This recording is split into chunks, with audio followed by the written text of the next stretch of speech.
हरे कृष्ण। जो अपने भीतर बैठे भगवान को पहचान लेता है वही जीवन का सार समझ लेता है, जान लेता है। भगवान श्री कृष्ण कहते हैं, ईश्वरः सर्वभूतानां हृदयदेशे अर्जुन तिष्ठति, भ्राम्येन सर्वभूतानि यन्त्रारूढानि मायया।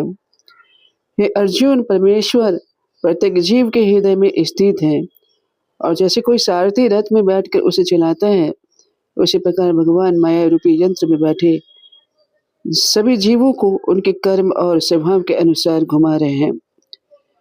इसका अर्थ यह है कि सभी प्राणियों के भीतर ईश्वर का वास है और वे प्रत्येक जीव के हृदय में बैठकर उसके कर्मों का लेखा जोखा रखते हैं और उसी के अनुसार उसे योनियां तथा फल प्रदान करते हैं। पर यदि कोई व्यक्ति भगवान की भक्ति में लग जाता है, भगवान की शरण ग्रहण कर लेता है, तो वह इस जन्म मृत्यु के चक्र से मुक्त हो जाएगा। श्रील प्रभुपाद जी लिखते हैं, जीव स्वतंत्र नहीं है। अल्प के व्यक्ति सोचता है कि हम जो चाहे कर सकते हैं, पर वास्तव में भगवान के आदेश से ही भौतिक प्रकृति जीव को विभिन्न शरीर प्रदान करती है। माया भगवान के नियंत्रण में है और यदि हम भगवान के नियंत्रण में आ जाएंगे, उनका आश्रय स्वीकार कर लेंगे, तो हम माया से पार हो जाएंगे। जब जीव अनादिकाल से श्री कृष्ण को भूलकर माया की ओर आकृष्ट हो जाता है, तो वह इस जगत में सुख की खोज तो करता ही है, परंतु कभी वह सुखी नहीं हो पाता।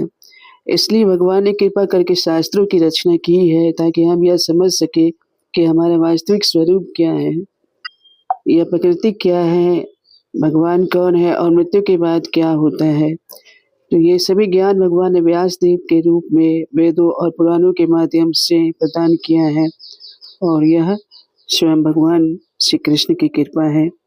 इसलिए यदि हम उनके शरणागत बन जाएंगे, तो यह माया हमें बांध नहीं सकेगी, बल्कि हम सदा के लिए स्वतंत्र हो जाएंगे। तमेव शरणं गच्छ सर्वभावेन भारत, तत्प्रसादात् पराम शांतिम स्थानम प्राप्स्यसि शाश्वतम। भगवान श्री कृष्ण कहते हैं, भारत, सब प्रकार से उसी भगवान के शरण में जाओ, उसी की कृपा से तुम परम शांति और नित्य धाम को प्राप्त करोगे। जब तक व्यक्ति का हृदय पूरी तरह से शुद्ध नहीं हो जाता है, वह अपने भीतर बैठे परमात्मा का संदेश नहीं सुन पाएगा। कभी यह नहीं सोचना चाहिए कि हम अपने साधना के बल पर भगवान तक पहुंच सकते हैं। साधना तो एक माध्यम है, पर भगवान की प्राप्ति भगवान की कृपा से ही होगी। जब एक भक्त निष्ठा से साधना करता है, तो भगवान का हृदय द्रवित हो जाता है, उनकी दया उमड़ जाती है और तब जीव अपने आप ही उनके पास पहुंच जाता है। इसलिए भक्ति में अहंकार का कोई स्थान नहीं है, केवल विनम्रता और समर्पण ही भगवान की कृपा का द्वार खोलते हैं।